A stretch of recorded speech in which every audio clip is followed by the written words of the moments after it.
akan melakukan ibadah bersama keluarga kita secara online. Ibadah tutup tahun dan perayaan perjamuan kudus partisipatif kali pertama ini akan dilayani oleh Pendeta Guntur Wibisono. Marilah kita menyiapkan hati kita untuk memasuki peribadatan ini.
Saudara-saudara yang diberkati dan dilindungi oleh Tuhan, kini kita sudah tiba di penghujung tahun 2020. Marilah kita bersyukur atas segala pengalaman suka duka yang telah terjadi di sepanjang tahun ini.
Umat terkasih, marilah kita melandaskan ibadah syukur tutup tahun 2020 ini dengan sebuah pengakuan bahwa pertolongan kita adalah di dalam nama Tuhan yang menjadikan langit dan bumi.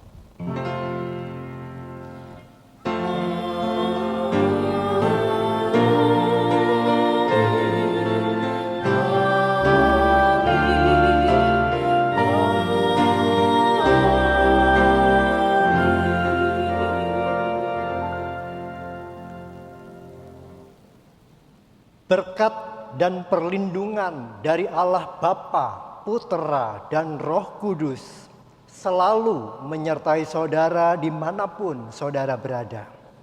Dan menyertai saudara juga. Silahkan duduk.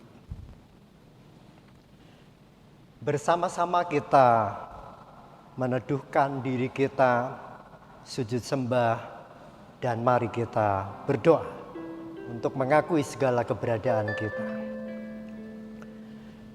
Ya Allah, sumber kehidupan, kami datang ke hadirat-Mu untuk mengucap syukur atas penyertaan-Mu di sepanjang tahun 2020 ini, di mana kami boleh tertawa ria, merasa bahagia, bersukacita, sekalipun di masa pandemi yang sungguh tidak mudah ini. Kami senantiasa bersyukur ya Tuhan atas kesedihan, kepedihan, derita, yang sejatinya adalah media bagi Tuhan untuk menarik dan mendorong kami lebih dekat kepadamu. Kami tetap bersyukur atas keluarga, teman, sahabat yang mengitari kami. Namun kembali kami memohon ampun kepadamu, entah karena kami lalai, sengaja melakukan hal-hal yang tidak selaras dengan kehendak-Mu, melukai dan membuat hati saudara dan saudari kami bersedih. Oh Tuhan, sungguh kami menyesal, sungguh kami rindu untuk bertobat. Maka terima kasih atas segala belas kasih dan pengampunan-Mu, sehingga kami betul-betul mengalami curahan kerahiman-Mu yang begitu melimpah-limpah. Kami berdoa hanya di dalam nama Tuhan Yesus Kristus. Amin.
Saya undang untuk kita bersama berdiri di dalam kepasrahan pada kasih Sang Bapa.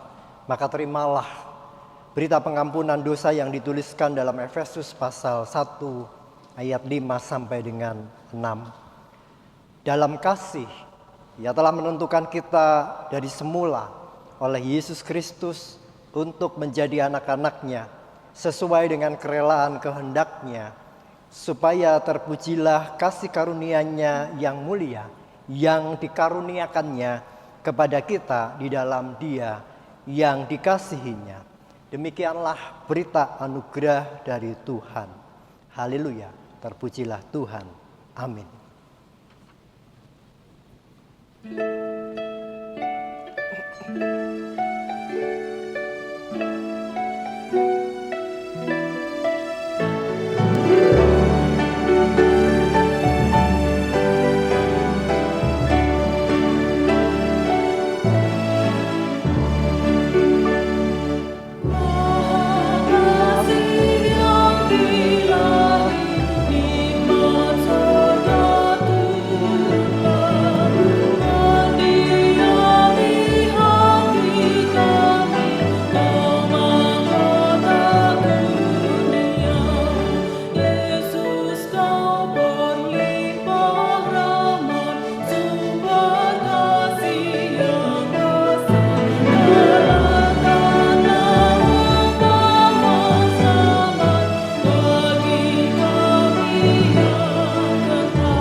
Kita akan mendengar sabda Tuhan, oleh karena itu kita persiapkan diri kita di dalam doa. Mari kita berdoa.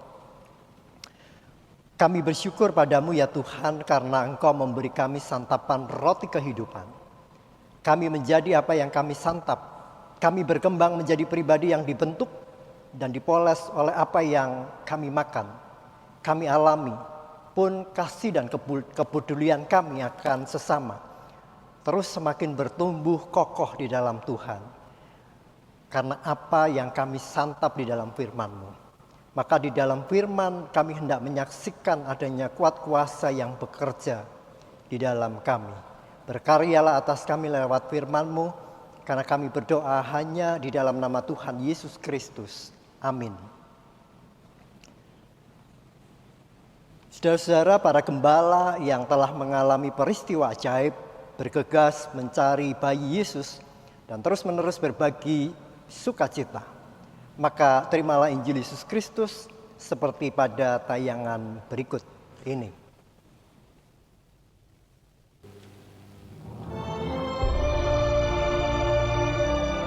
Setelah malaikat-malaikat itu meninggalkan mereka dan kembali ke sorga, gembala-gembala itu berkata seorang kepada yang lain, "Marilah kita pergi ke Betlehem untuk melihat apa yang terjadi di sana, seperti yang diberitahukan Tuhan kepada kita." Lalu mereka cepat-cepat berangkat dan menjumpai Maria dan Yusuf dan bayi itu yang sedang berbaring di dalam palungan. Dan ketika mereka melihatnya, mereka memberitahukan apa yang telah dikatakan kepada mereka tentang anak itu. Dan semua orang yang mendengarnya heran tentang apa yang dikatakan gembala-gembala itu kepada mereka. Tetapi Maria menyimpan segala perkara itu di dalam hatinya dan merenungkannya. Maka kembalilah gembala-gembala itu sambil memuji dan memuliakan Allah, karena segala sesuatu yang mereka dengar dan mereka lihat semuanya sesuai dengan apa yang telah dikatakan kepada mereka. Dan ketika genap 8 hari dan ia harus disunatkan, ia diberi nama Yesus, yaitu nama yang disebut oleh malaikat sebelum ia dikandung ibunya. Demikianlah Injil Yesus Kristus. Yang berbahagia ialah mereka yang mendengarkan dan yang memelihara dalam hatinya dan bersukacita melakukannya. Haleluya.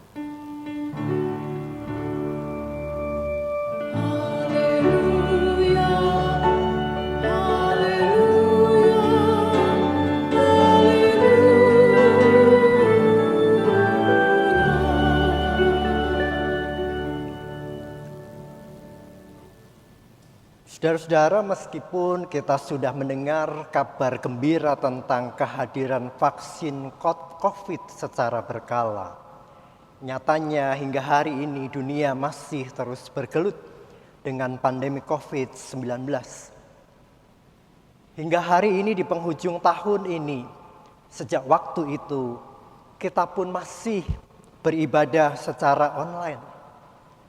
Hingga malam ini di tengah sukacita Natal, hingga tahun baru, kita berada pada pandemi COVID-19 atau dibalik. Di tengah pandemi, kita juga berada dalam sukacita Natal. Saudara dan saya berada dalam suasana yang paradoks, berlawanan sekaligus, lalu memunculkan sebuah tanya, Tuhan, berapa lama lagi? Tuhan, berapa lama ku dilupakan? Tuhan, berapa lama Engkau sembunyi dariku? Engkau sembunyi dariku. Itulah sebuah pujian yang 5 tahun lalu dinyanyikan oleh MC Choir. Tuhan, berapa lama ku dilupakan? Tuhan, berapa lama lagi Engkau sembunyi? Dan pertanyaan itu terus saja di benak kita. Sampai kapan aku khawatir? Sampai kapan aku bersedih? Sebuah lagu mengandung-andung bernada ratapan, tangisan yang dinyanyikan andung.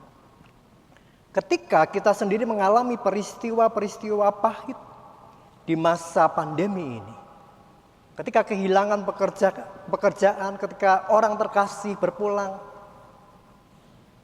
ketika kita kehilangan prestasi, kehilangan mood, kita bertanya,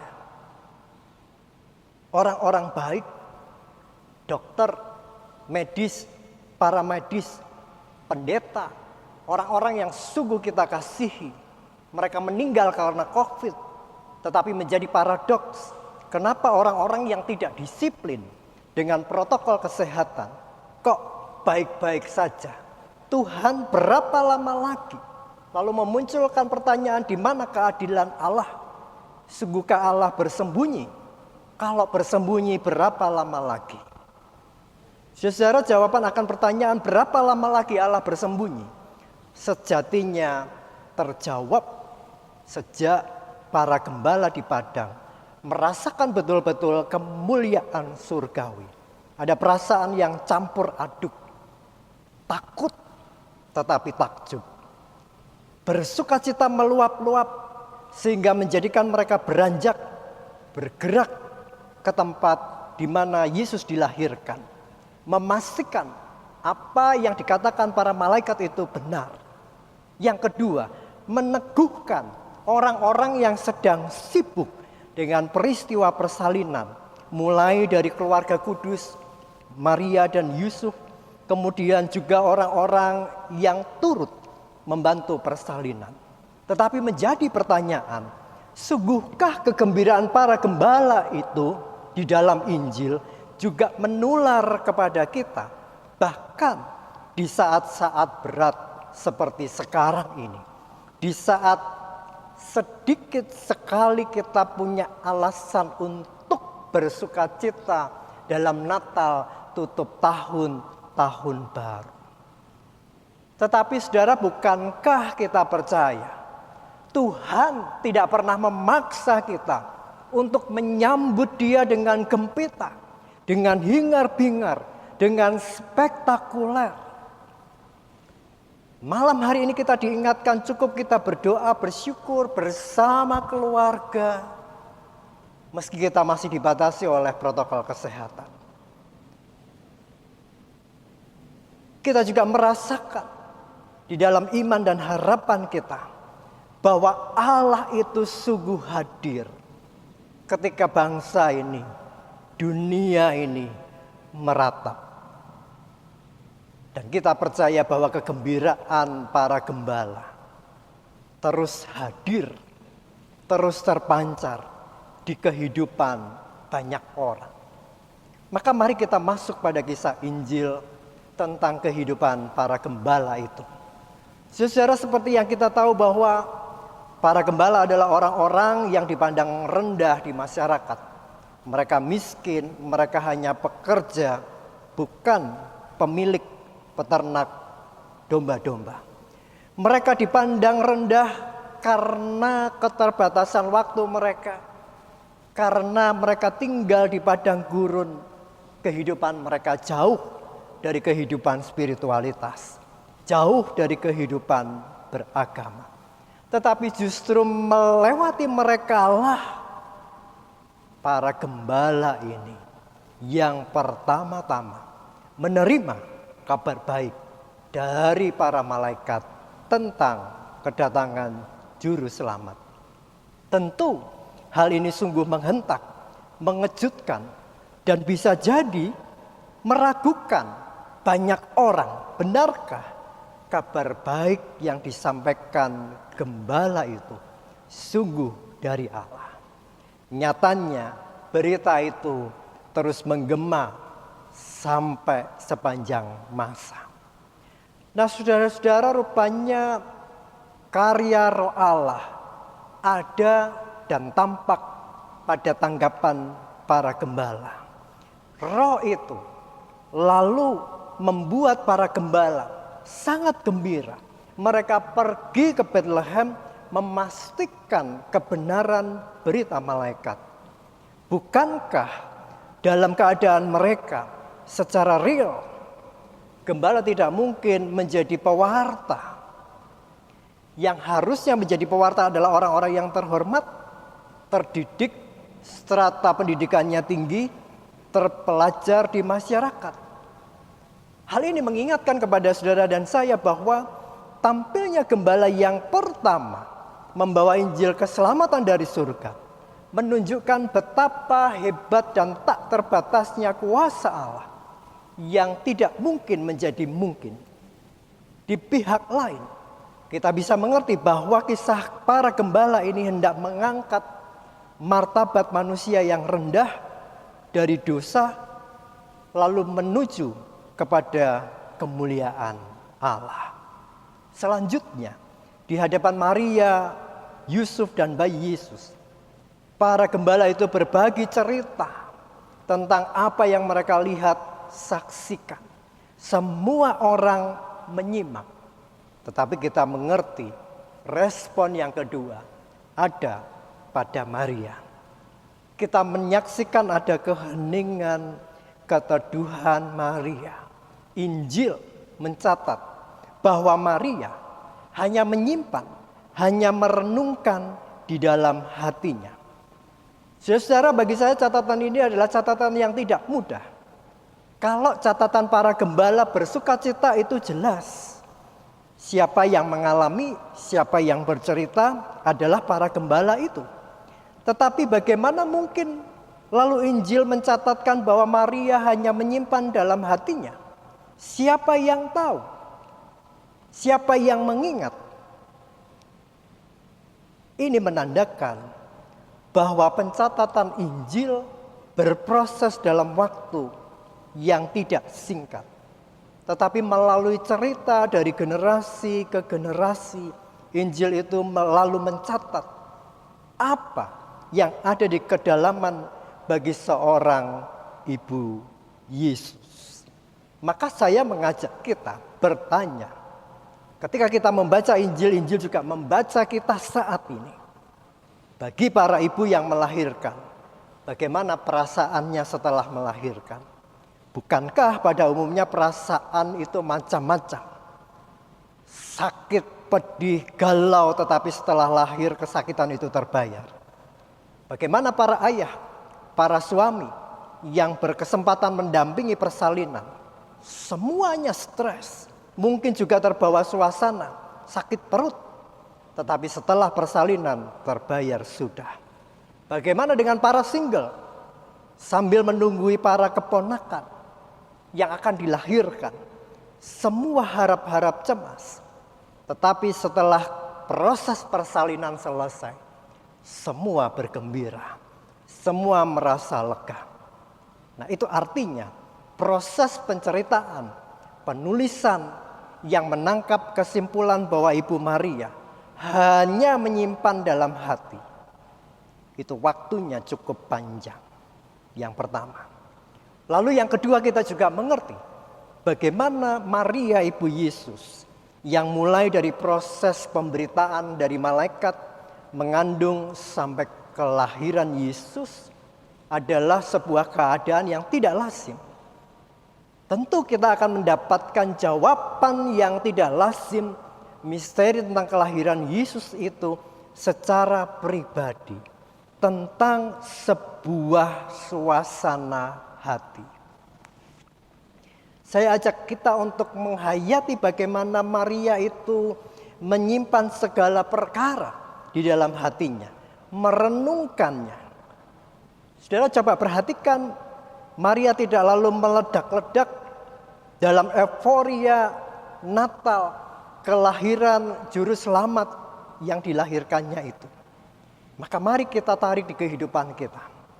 Ketika segala perkara hanya kita simpan dalam hati, kita mencoba merenung, kita mencoba merefleksi, mengunyah memikirkan ulang apa yang terjadi, lalu berupaya keras mendapatkan jawaban dari Tuhan.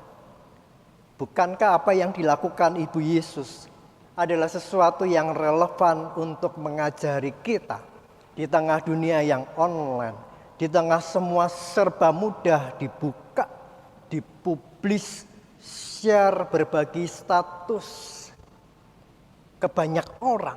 Seolah kita mau konfirmasi betapa saya ini benar. Memang tidak pamer. Tetapi ketika kita hanya menyimpan dalam hati, kita merasa insecure, tidak tahan menyimpan lama-lama.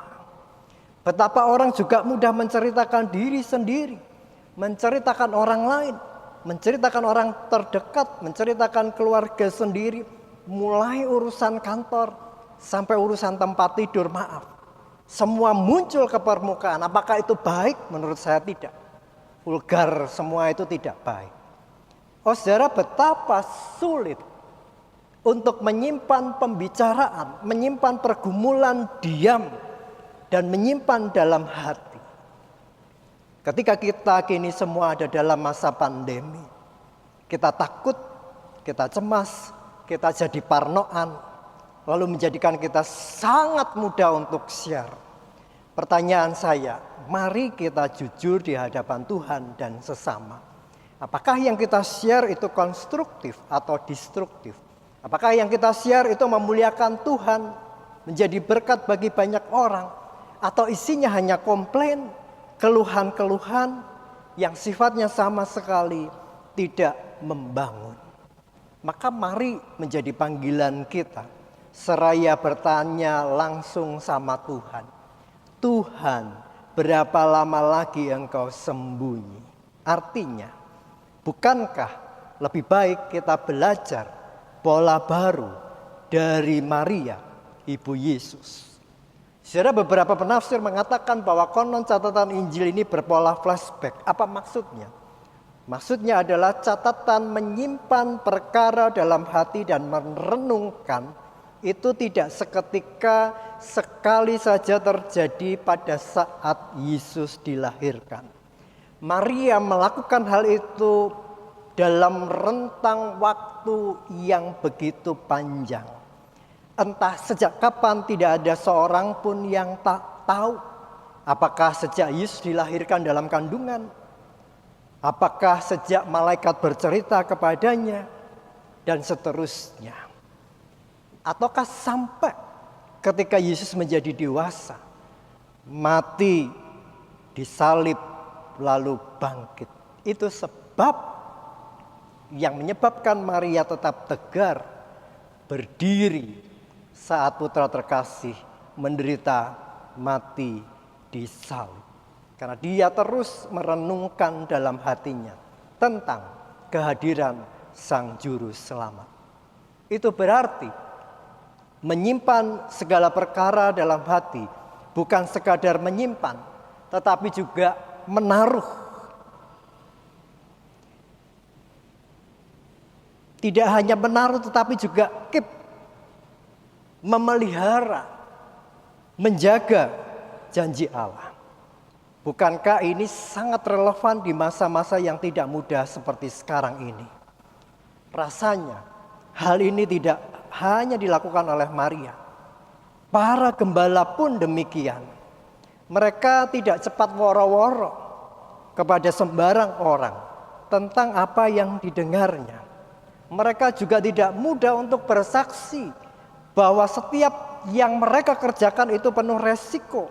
Bahkan beresiko terancam kematian. Bahkan pekerjaan mereka sungguh mulia, menjaga para domba. Bisa jadi apa yang dialami, dirasakan dan dilakukan oleh para gembala juga dirasakan oleh para ibu, istri-istri. Mereka tidak pernah woro-woro meskipun tangannya kecipratan minyak atau tangannya terkena panas oven roti yang overhead ketika memasak. Mereka tidak mudah woro-woro untuk ngajarin anak jadi guru yang tidak kelihatan itu. Yang penting rumah tangga dapat terselenggara dengan baik. Maka di sini kita mengerti bahwa gembala-gembala masa kini sejatinya tidak hanya didominasi oleh kaum laki-laki, tetapi juga kaum perempuan. Maka kembali dalam konteks gembala waktu itu, para gembala hanya woro-woro, hanya memberitakan kebaikan dan kebaikan yang disampaikan oleh para malaikat, bukan tentang dirinya. Mereka fokus pada pesan firman dan dibagikan kepada keluarga kudus, orang-orang yang bersyukur, orang-orang yang mau mendengar, tetapi impaknya, dampaknya luar biasa. Seolah berita ini terus menjadi mata rantai yang panjang, menjadi kekuatan bagi orang-orang yang terkasih di mata Allah, untuk menjadi pengikat akan janji Allah. Bahwa orang-orang yang dikasihi Allah ini, kelak mereka akan mendapatkan janji penggenapan keselamatan. Maka dalam gumul dan juang dalam masa pandemi ini, ketika umat Tuhan, saudara dan saya terus bertanya, Tuhan sampai kapan? Tuhan berapa lama lagi? Seolah Tuhan bersembunyi, seolah Tuhan melupakan. Firman Tuhan hari ini justru sungguh menguatkan kita untuk menjadi orang-orang yang tidak mudah reaktif, tidak mudah berkoar-koar, woro-woro dengan berbagai statement. Menyatakan hal-hal yang baik, yang membangun. Itu berarti kita juga dipanggil untuk menyimpan dalam hati, merenungkan, menggumuli, lalu hanya mengarahkan hidup kita sepenuhnya kepada pertolongan Tuhan saja. Kita dipanggil untuk tetap menjadi makhluk mulia, tema kita, yang diperkenan Allah dengan cara meneladan para gembala dan Maria, Ibu Yesus. Kita dipanggil untuk tetap berdiri tegak, tetap bergerak dalam situasi seberat apapun yang kita alami. Saudara, dalam posisi yang mungkin kita tidak mengemuka, kita tidak diperhitungkan, bahkan dalam kerapuhan, bukan lalu menjadikan kita tidak berdaya sama sekali. Tuhan justru mau pakai kita, orang-orang yang diperkenan Allah, tetap mengabarkan warta sukacita, menjadi makhluk mulia yang diperkenan Allah. Juga tidak boleh terus-menerus selalu merasa menang. Ada kalanya Tuhan mengizinkan kita untuk mengalami kegagalan, supaya kita makin belajar menjadi manusia tangguh, manusia-manusia kuat, memiliki ketahanan yang hebat. Maka mari bersama-sama kita akan akhiri tahun 2020 ini dengan rasa syukur. Meski dinamika tahun kehidupan 2020 luar biasa, deg-degan setiap hari, takut setiap hari, tapi toh nyatanya sebagian kita masih diizinkan melewati semuanya ini. Kalaupun banyak yang berpulang, kita tahu bahwa Tuhan jauh lebih menyayangi mereka. Apapun yang boleh kita alami, bahkan di tengah segala pergumulan, persoalan hidup yang begitu berat, percayalah bahwa kemuliaan surgawi terus menyerta kepada kita. Inilah kabar sukacita yang seharusnya kita dapat kita bagikan bagi banyak orang. Melalui cerita yang dibagikan, kita boleh saling menguatkan, saling menginspirasi, saling bergandeng tangan untuk menghadapi tantangan di tahun mendatang. Maka pada akhirnya kita bersama-sama bersiap untuk menyongsong tahun baru dengan tekad, dengan berbagi cerita sukacita kepada sesama. Penuhilah dunia dengan optimisme, sekaligus penyerahan diri hanya kepada Tuhan. Karena itulah yang dapat kita kerjakan sebagai makhluk mulia. Amin. kita mengambil saat hening.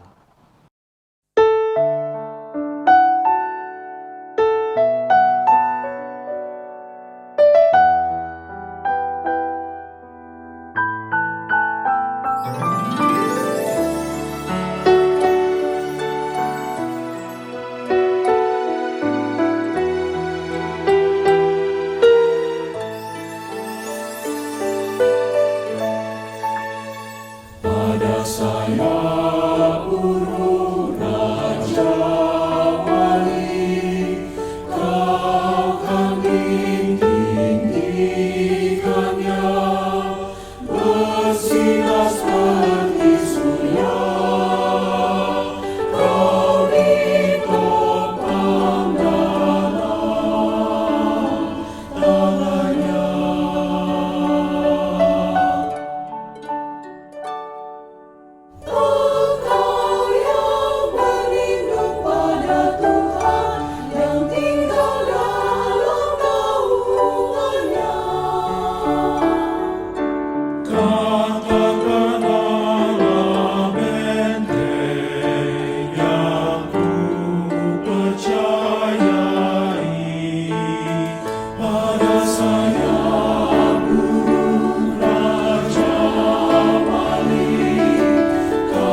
Marilah dengan berdiri dan penuh penghayatan bersama seluruh umat Allah kita mengucapkan pengakuan iman rasuli demikian.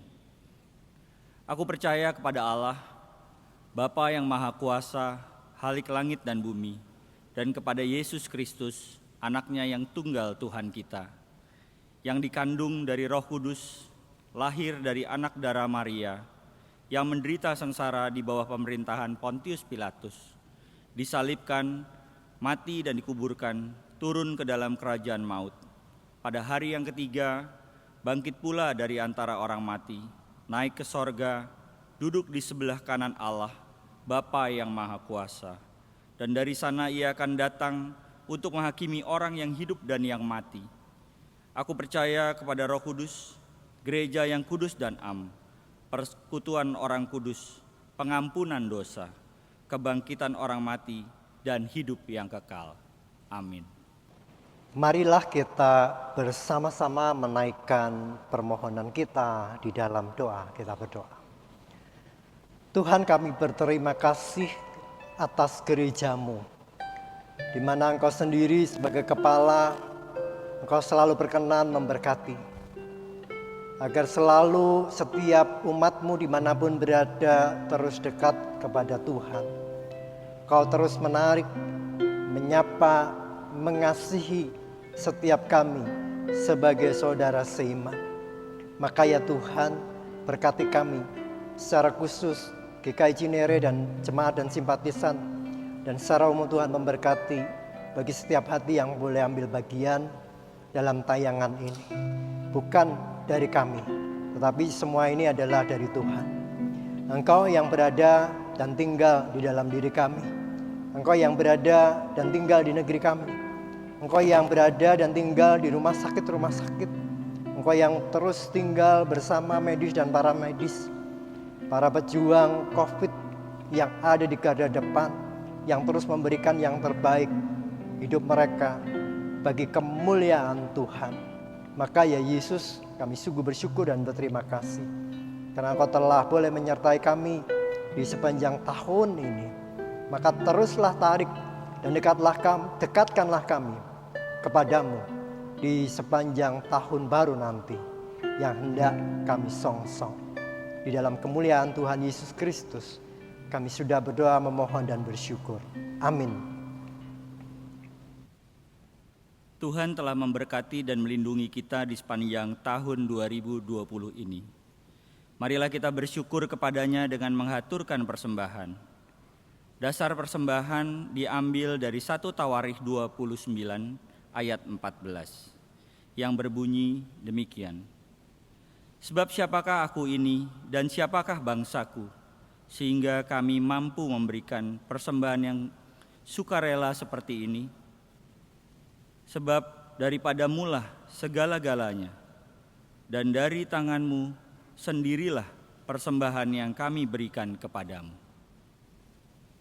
Bagi jemaat yang rindu untuk memberikan persembahan syukurnya, dapat mengirimkannya dengan cara transfer pada rekening GKI Cinere di Bank Mandiri dengan nomor 101000801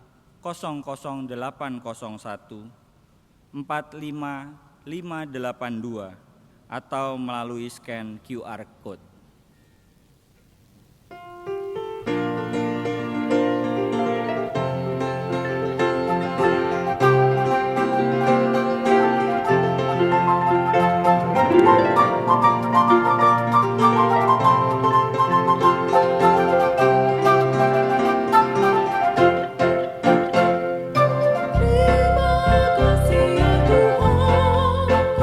Atas hari pemberian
Mari kita bersatu dalam doa. Tuhan, kami sungguh mengucap syukur karena di sepanjang tahun 2020 ini begitu banyak berkat yang telah Engkau limpahkan kepada kami. Saat ini Bapa, di hari terakhir tahun 2020, kami ingin menyerahkan persembahan syukur kami sebagai ungkapan syukur kami atas pemeliharaan-Mu yang luar biasa dalam kehidupan kami. Terimalah ya Tuhan, dan tolonglah kami agar kami boleh juga mengelola persembahan ini sesuai dengan kehendak-Mu. Inilah doa kami Bapa. Di dalam Kristus Yesus kami panjatkan doa ini. Amin.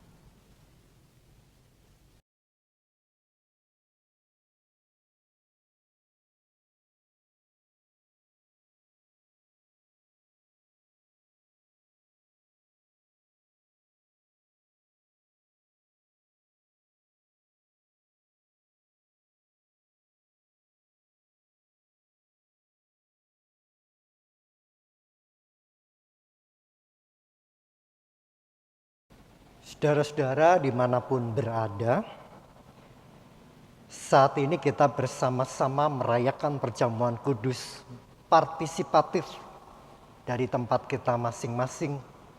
Karena Tuhan Yesus Kristus sendirilah yang menetapkannya dan mengundang kita untuk melakukannya meski dalam keadaan terbatas dalam masa pandemi ini.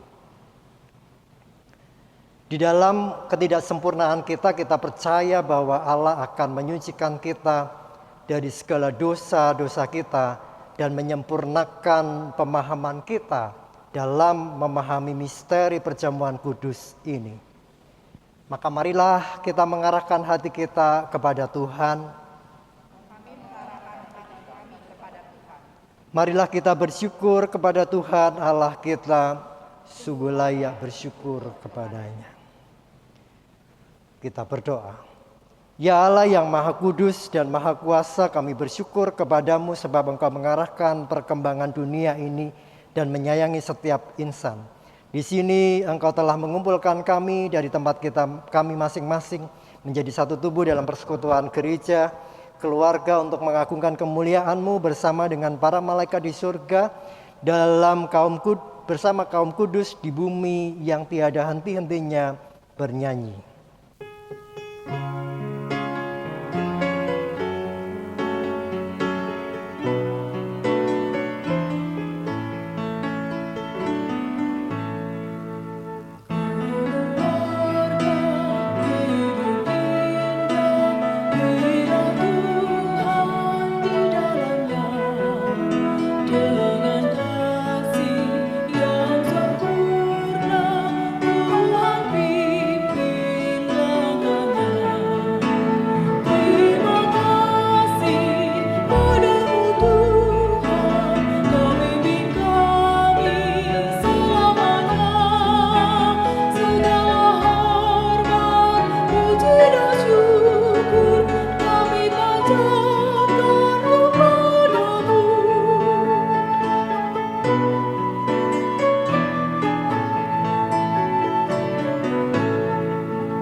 Saudara-saudara, kita bersyukur karena Bapa yang Maha Kudus senantiasa menyertai kita dan mengundang kita untuk mengambil bagian dalam perjamuan kudus ini.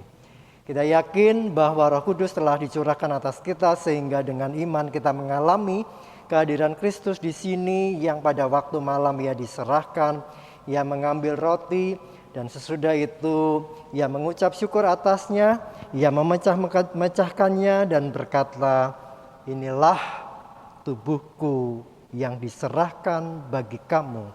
Perbuatlah ini menjadi peringatan akan aku. Demikian juga ia mengambil cawan sesudah makan lalu berkata bahwa cawan ini adalah perjanjian baru yang dimeteraikan oleh darahku. Perbuatlah ini setiap kali kamu meminumnya menjadi peringatan akan aku. Sebab setiap kali kamu makan roti dan minum dari cawan ini, kamu memberitakan kematian dan kebangkitan Tuhan sampai ia datang. Kematian Kristus kita wartakan, kebangkitan Kristus kita rayakan, kedatangan Kristus kita nantikan. Melalui perjamuan kudus ini kita mengingat pengorbanan Kristus yang menyelamatkan, yang dikaruniakan kepada umat manusia di semua tempat. Terpujilah Tuhan. Ketika kita mengambil bagian dalam perjamuan kudus ini, Roh Kudus menolong kita sehingga kita dipersatukan dalam Kristus menjadi satu tubuh dan satu roh dan menjadi persembahan yang hidup bagi Allah. Terpujilah Roh Kudus. Melalui Kristus, dengan Kristus dan dalam Kristus, segala hormat dan kemuliaan bagi Allah Bapa dalam persekutuan dengan Roh Kudus sekarang dan selama-lamanya. Terpujilah Bapa, Anak, dan Roh Kudus. Kita berdoa seperti yang Tuhan Yesus ajarkan. Bapa kami yang di sorga, dikuduskanlah namamu, datanglah kerajaanmu, jadilah kehendak-Mu di bumi seperti di sorga. Berikanlah kami pada hari ini makanan kami yang secukupnya, dan ampunilah kami akan kesalahan kami, seperti kami juga mengampuni orang yang bersalah kepada kami. Dan janganlah membawa kami ke dalam pencobaan, tetapi lepaskanlah kami daripada yang jahat, karena Kaulah yang punya kerajaan dan kuasa dan kemuliaan sampai selama-lamanya. Amin. Saya undang untuk kita bersama bangkit berdiri. Saudara, Tuhan telah mengampuni dan mempersatukan kita. Oleh karena itu marilah kita hidup di dalam damai dan pengampunan. Damai Tuhan besertamu.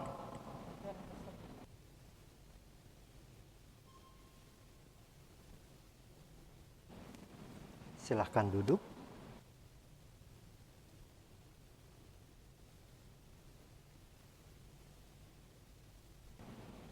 Roti yang dipecahkan ini adalah persekutuan dengan tubuh Kristus.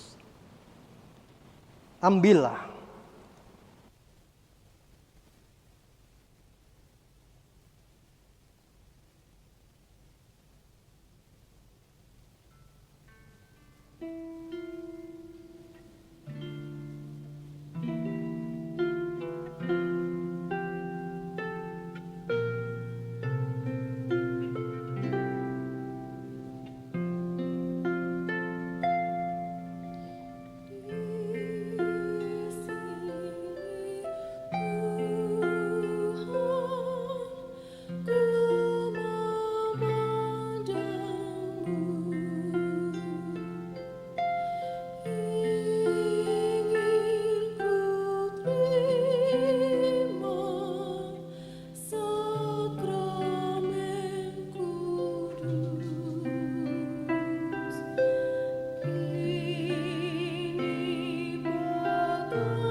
Makanlah sambil mengingat dan percaya bahwa tubuh Tuhan kita, Yesus Kristus, telah diserahkan bagi keselamatan dunia.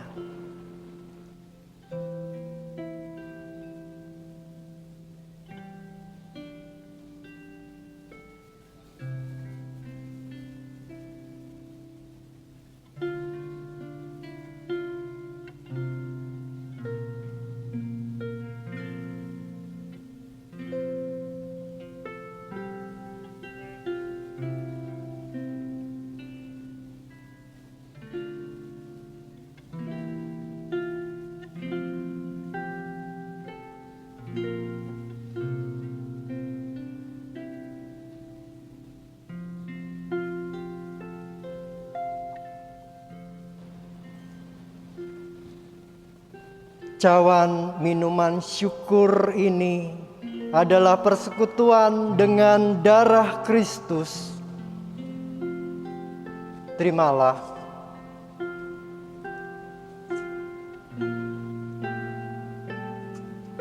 Ambillah.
Minumlah sambil ingat dan percaya bahwa darah Tuhan kita Yesus Kristus telah dicurahkan bagi keselamatan dunia.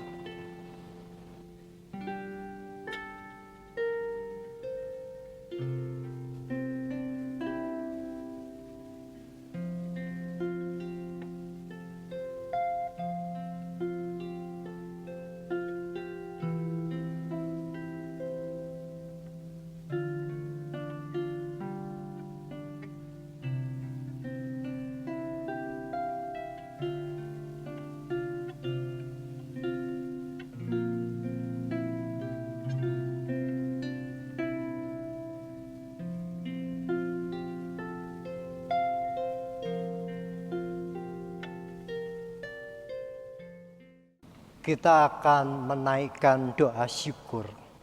Pujilah Tuhan, hai jiwaku, pujilah namanya yang kudus, hai segenap batinku. Pujilah Tuhan, hai jiwaku, dan janganlah lupakan segala kebaikannya. Dia yang mengampuni segala kesalahanmu, yang menyembuhkan segala penyakitmu. Dia yang menebus hidupmu dari lubang kubur, yang memahkotai engkau dengan kasih setia dan rahmat. Dia yang memuaskan hasratmu dengan kebaikan, sehingga masa mudamu menjadi baru seperti pada burung Raja Wali. Tuhan adalah penyayang dan pengasih, panjang sabar dan berlimpah kasih setia. Tidak selalu ia menuntut, dan tidak untuk selama-lamanya ia mendendam. Tidak dilakukannya kepada kita setimpal dengan dosa kita, dan tidak dibalasnya kepada kita setimpal dengan kesalahan kita. Tetapi setinggi langit di atas bumi, demikian besarnya kasih setianya atas orang-orang yang takut akan Dia. Sejauh timur dari barat, demikian dijauhkannya lah daripada kita pelanggaran kita. Seperti Bapa yang sayang kepada anak-anaknya, demikianlah Tuhan sayang kepada orang-orang yang takut akan Dia. Amin. Lagi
maka arahkanlah hatimu kepada Tuhan.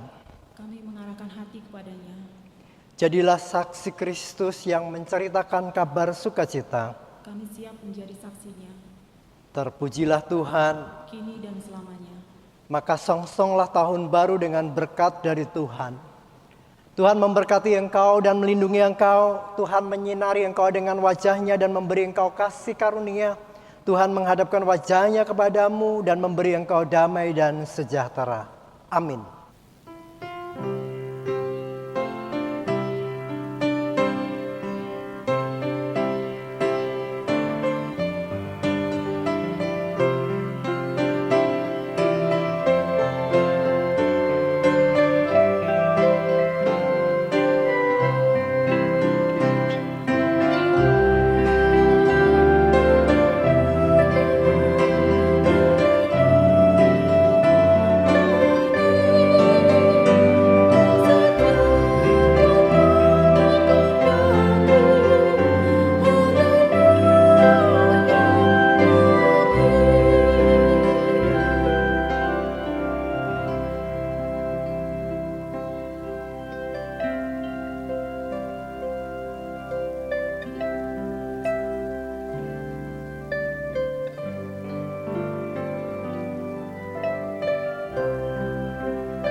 bersama